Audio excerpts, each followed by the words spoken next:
সময় জায়গাগুলো বুঝে দোয়া করতে হবে যে কখন কিভাবে দোয়া করলে দোয়াগুলো কবুল হবে।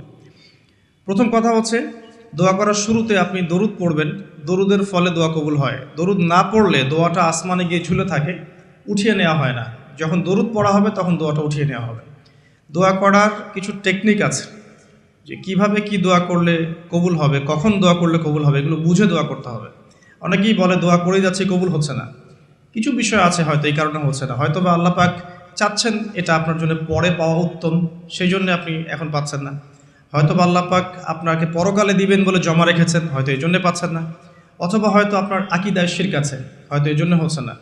হয়তো বা আমলে বেদায়াত আছে, এই কারণে হচ্ছে না। অথবা আপনার রিজিকে কোনো হারাম কিছু আছে, মেবি এই কারণে আপনার দোয়া কবুল হচ্ছে না। অথবা আপনি তাড়াহুড়া করছেন। তাড়াহুড়ার ব্যাখ্যায় নবী সাল্লাল্লাহু আলাইহি ওয়াসাল্লাম বলেছেন যে মানুষ বলে আমি দোয়া করেই গেলাম, আমার দোয়া কবুল হলো না। তো আমরা জেনে নিব যে কোন